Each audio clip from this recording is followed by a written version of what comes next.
Ah, on l'aura attendu, The Irishman. En développement depuis 2008, le projet de Martin Scorsese est abandonné tout d'abord par la Paramount, puis sauvé par Netflix, qui va d'ailleurs y mettre le paquet. Avec un budget de 175 millions de dollars, la plateforme de streaming n'a jamais autant donné.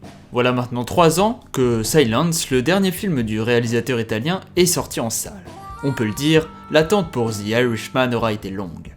Mais maintenant qu'il est là, en vaut-il la peine ?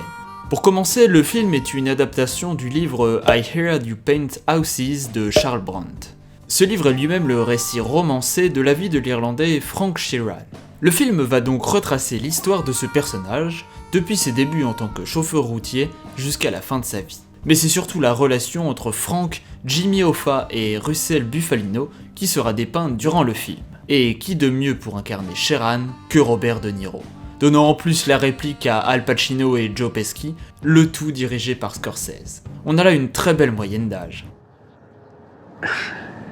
Sans rire, le casting est incroyable. On relèvera aussi la présence de Harvey Keitel, Stephen Graham et Bobby Cannavale entre autres. Côté acteur, je pense qu'il n'y a rien d'autre à ajouter, les noms parlent d'eux-mêmes. En 3h30, Scorsese et sa fine équipe vont nous dépeindre la montée des échelons de l'Irlandais à travers le syndicat des chauffeurs routiers et sa relation avec la mafia italienne. C'est la construction du film qui est très intéressante. Tout débute avec un Frank âgé parlant en voix off, puis directement au spectateur. Cela enchaîne ensuite par Sheeran et Russell prenant la route avec leurs femmes pour aller à une destination inconnue. Ce trajet sera entrecoupé par l'histoire du protagoniste principal, nous contant comment il en est arrivé là. Petit à petit, on se rapproche du moment où les deux amis vont prendre la route pour enfin comprendre le but de cette escapade.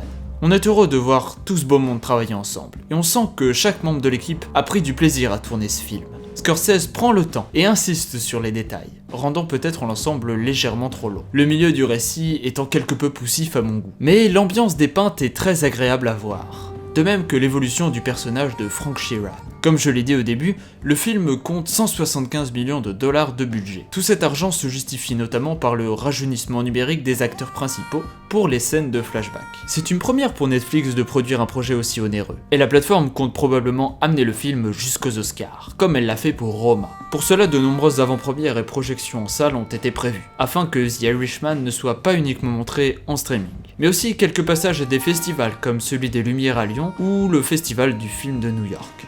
Pour terminer, je peux dire que le film m'a plu. J'ai beaucoup aimé sa construction malgré quelques longueurs. La réalisation, les musiques et le casting en font un film très plaisant à regarder. Bien entendu, The Irishman est bien moins dynamique qu'un Les Infiltrés ou Les Affranchis, mais se veut plus posé et ancré dans la réalité. Avec ce film, Scorsese renoue avec ses premiers travaux, et nous offre sa vision des films de gangsters comme il les a toujours aimés.